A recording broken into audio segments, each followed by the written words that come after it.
there. There we go. 3, 2, and 1. Well, Mayor Brent, welcome back to Mayor's Monday here, WSAU, WSAU.com. You're still working on office decorations, I see. But that could also be because, you're a bit busy with a day job and then running a city and everything, right? Yep, yeah, that is true. But there seems to be time to do it all right now. So I'll continue. Mm-hmm. Yes, indeed. I mean, you'll be there as long as they'll have you there in Mosinee. And I know a few of the things that you've been busy with here the last couple of days. First off, you forgot to tell us last time that you went and you hired a new police chief down there in Mosinee. Give us the details on that, because at least on my end, it was news to me that you were in the market for one there earlier this year. Yeah, I apologize for forgetting to mention that last time. We do have a new police chief. Our former chief retired at the end of last year, so we went through our police commission, went through a hiring process, and as perhaps police chiefs are hired and police officers are hired not by the city council but by the police commission, and city council just sets salary and benefits. But the police commission that I appoint members to had interviewed a number of candidates and hired a new police chief who started officially in May. So he's been on the job several months now. His name is Chief Ken Grams, and we are just very thrilled to have him. He's done a tremendous job. He comes with a wealth of experience in the field of law enforcement. He's become not only a member of the staff, but a member of the community, and has made a very big effort to do that, to get out and to meet people, attends many of our community events, and I've heard nothing but positive feedback about him. So very happy. Our police department's in great shape right now, and we are just simply excited to have him. So all good news.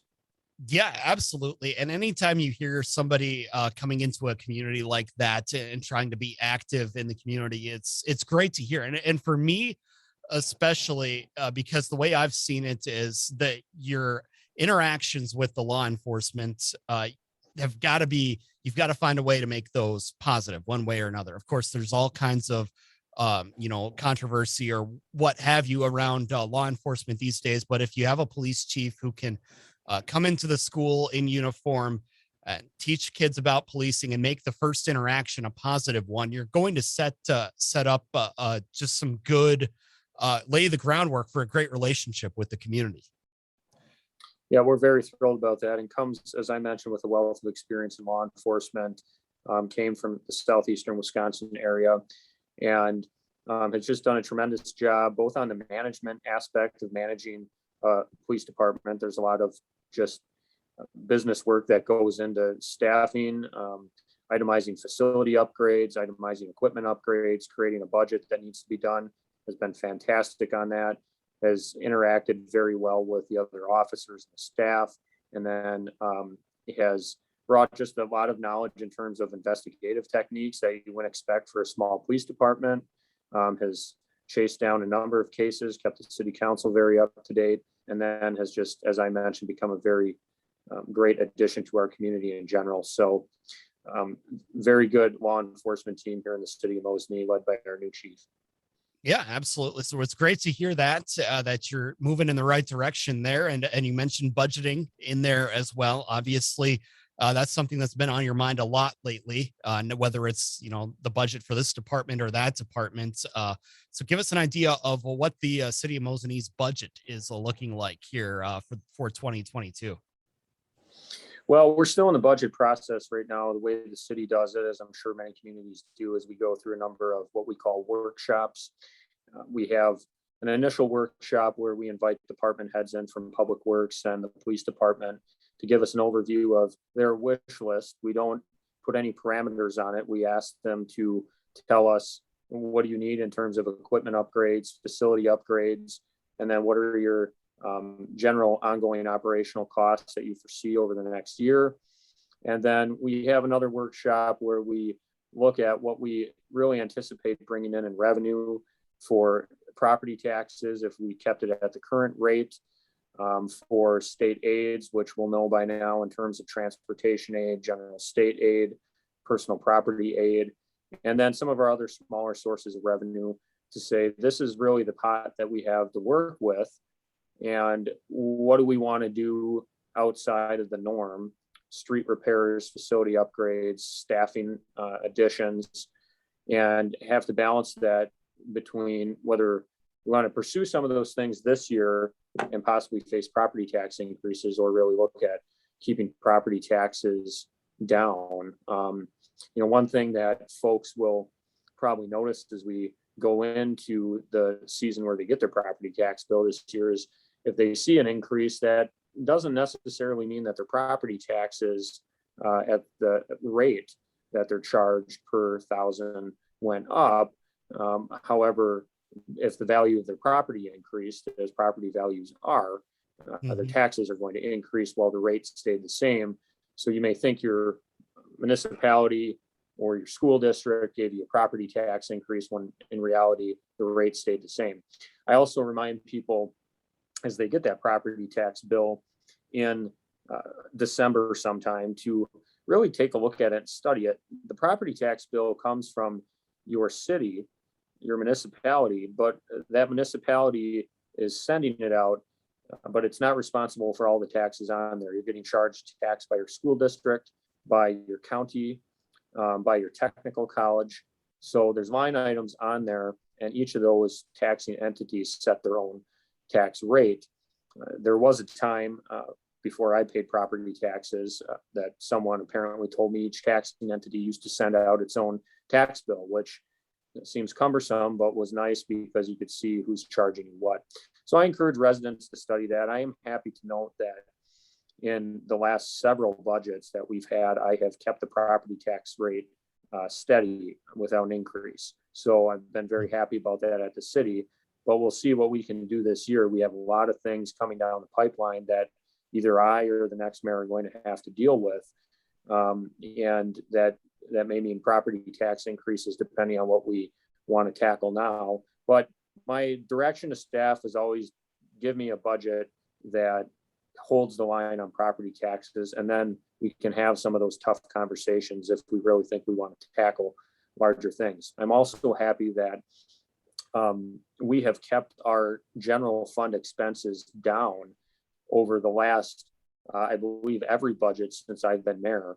We have kept our general fund expenses down to a level where we are one of several municipalities in the state that get what is called expenditure restraint aid from the state of Wisconsin.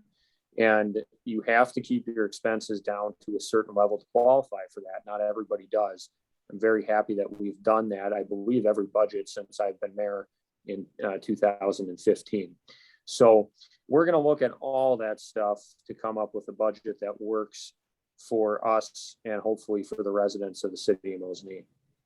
Yeah, and you mentioned a lot of unknowns in there. Obviously, there's still a few more, because you there, for some, still don't exactly know what they're going to use their ARPA funding for. We still don't know what's going to happen in Washington as far as infrastructure bills and things like that.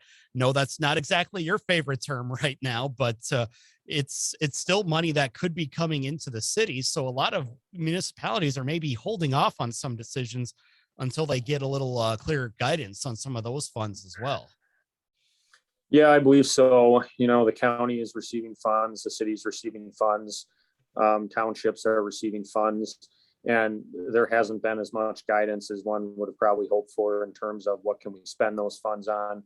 The city's direction was that it could spend funds on broadband or utility infrastructure, and broadband's not a concern in the city of Mosinee. We're not in a rural township, but utility is. We have a whole list of utility projects that have been put off over the years just because of the cost of the project. So that money can be dedicated pretty quickly. As I mentioned to Meg Ellison one time in an interview regarding ARPA funds, I'm not a fan of it. However, if I were to return the city of Mosinee's ARPA funds or not use them, it's not going to send any message to Washington, D.C.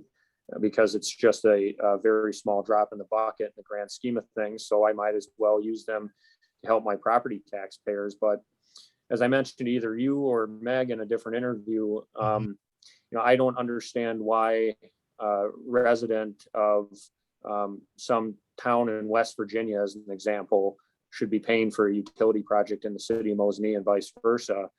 And that's really what you're seeing with ARPA funds. And when you inject this kind of spending into a economy that already has a very fractured supply chain, you have set up the two biggest ingredients for inflation, which is more money chasing the same amount of goods, or in this case, even less goods. And it is becoming abundantly and rapidly apparent that that is where we are headed as a country, and it concerns me. And ARPA funds is just a piece of that.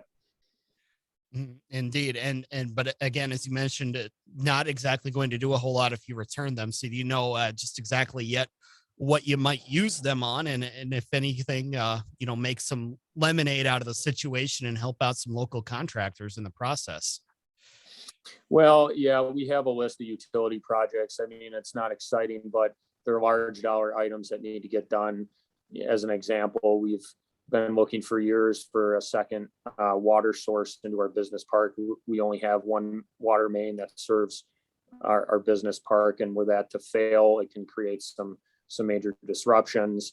But that at the time, and that was years ago, was a $700,000 project, as I recall.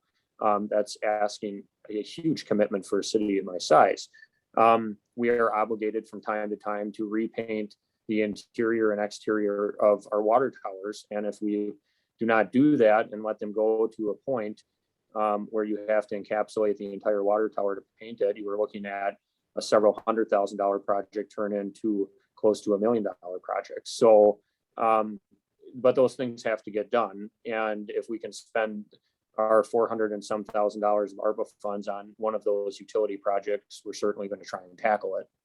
But may not sound exciting, but those are substantial costs that have to get taken care of and can either affect the property tax line or straddle us with a significant amount of debt. Just make sure you get Mosinee spelled right on the water tower when they're done repaving it, right? So that way you don't end up like your friends in Plover. Well, right. And, remember,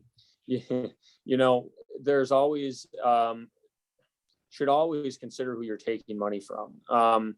Anytime you start taking money from someone else, they can attach strings to it. So when you start taking federal money, that doesn't mean that you're not going to have strings attached to it and that the project's not going to be more expensive. When you get into federal projects, you may be subject to things like Davis-Bacon Act and labor costs being more expensive to comply with some of those labor requirements. And all of a sudden your project's really more expensive than it could have been had you done it on your own. So you always want to be cognizant of who you're taking money from, because it may not be free money.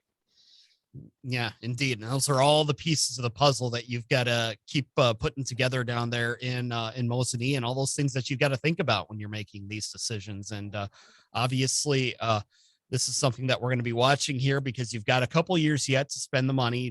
It doesn't have to be spent right now, but a couple of years down the road, we believe it's the end of 2024, correct? That everything has to be spent.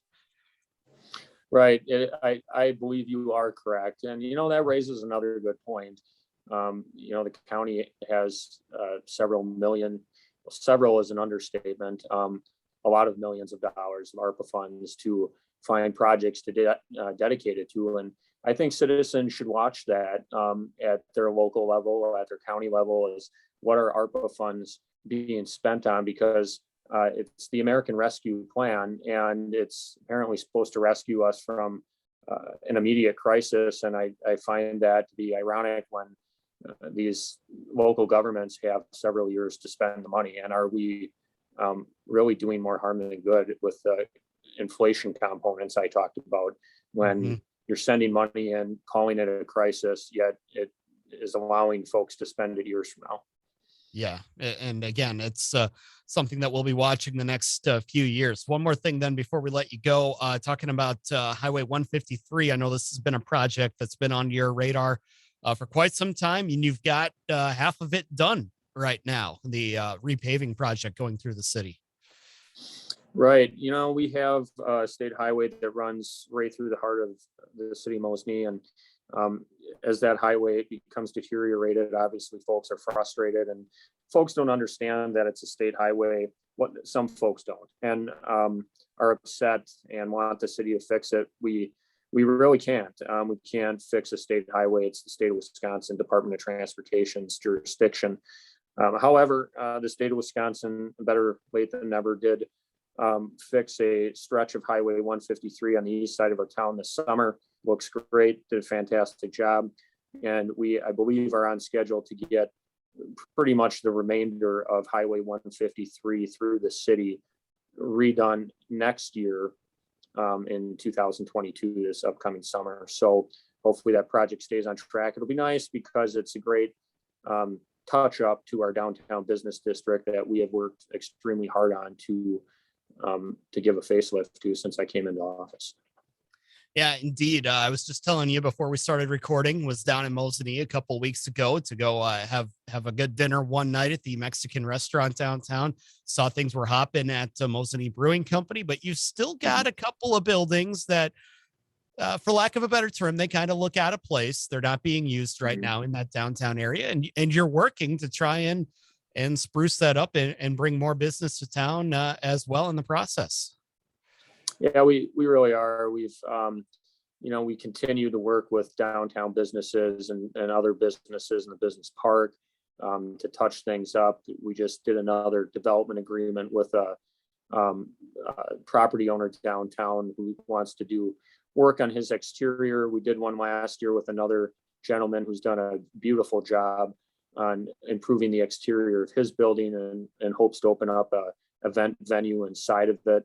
And then our hotel project, I asked folks to relax and be patient because it is back on track, with the hope that we will see some construction starting next spring on that 4-story hotel in downtown Mosinee. So more good things yet to come.